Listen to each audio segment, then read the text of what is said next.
ojúmọ́ o, ẹ sì kú bójú ọjọ́ ṣe rí. Orúkọ tèmi ni Abiodun láti ìkànnì Jígí Alára. Ìròyìn ní ìṣẹ́jú àáyá la mú wá sétí ìgbọ́ yín.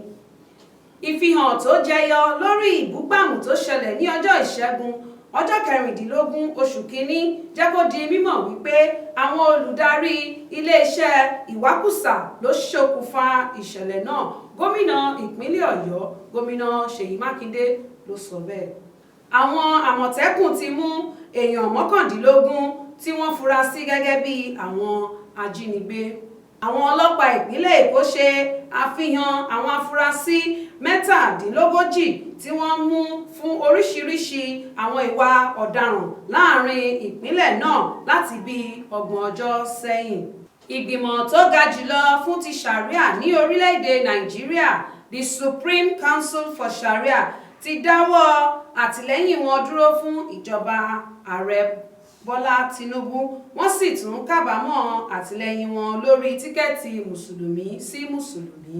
Ọkọ̀ akẹ́rù truck ti rán akẹ́kọ̀ọ́ Kwara Polytechnic kan lọ sí ọ̀run àrèmábọ̀. Darandaran ọmọ ọdún 43 kan, Abubakar Saheed, ni wọ́n ti pa ní ìjọba ìbílẹ̀ Bokos ní ìpínlẹ̀ Plateau. Ìròyìn tó jáde sọ wípé ọmọ ogun orílẹ̀-èdè Nàìjíríà kan ti pa ara rẹ̀ ní Abẹ́òkúta ní ìpínlẹ̀ Ògùn.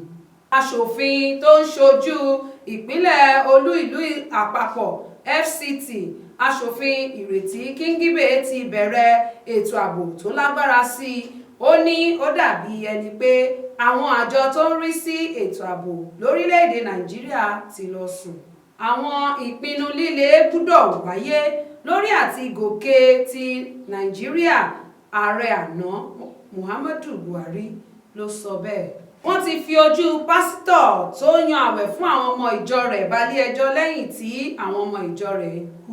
Ó mà ṣe o, bàbá, ìyá àti àwọn ọmọ 5 ló jóná mọ́ inú ilé lọ́jọ́ Àìkú Sunday ọjọ́ 14 oṣù kínní ọdún 2024 lágbègbè Túndúnwádà níjọba ìbílẹ̀ Wàdàbọ́npàì nípínlẹ̀ Nasarawa.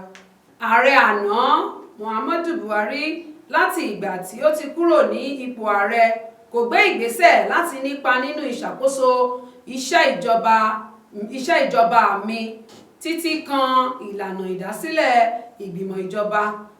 Ààrẹ Bọ́lá Ahmed Tinubu ló sọ bẹ́ẹ̀. Ẹgbẹ́ òṣèlú tó kéré jùlọ ní ilé ìgbìmọ̀ aṣojú-ṣòfin ti pè fún ìjìyà tó tọ́ fún àwọn adájọ́ ilé ẹjọ́ kòtẹ́milọ́rùn látàrí bí wọ́n ṣe yọ àwọn aṣòfin ti ìpínlẹ̀ Plateau kúrò lórí àsíá ẹgbẹ́ òṣèlú People's Democratic Party PDP. Ìjọba orílẹ̀-èdè UK yóò dá owó tó lé ní 5 billion naira tí àwọn olórí jí padà fún Nàìjíríà. Ọ̀pọ̀lọpọ̀ ẹ̀yin èèyàn mọ ẹni tí Muhammadu Buhari jẹ́ gan-an. Fẹ́mi Adésínà, tó jẹ́ olùdámọ̀ràn pàtàkì tẹ́lẹ̀ rí fún ààrẹ àná lórí ìròyìn àti ìkéde, ló sọ bẹ́ẹ̀. Níjù báyìí lọ fún ìròyìn ti ìṣẹ́jú àáyá tòní. Lẹ́ẹ̀kan sí, orúkọ tèmi ni Abiodun. Ẹ máa yáṣẹ́.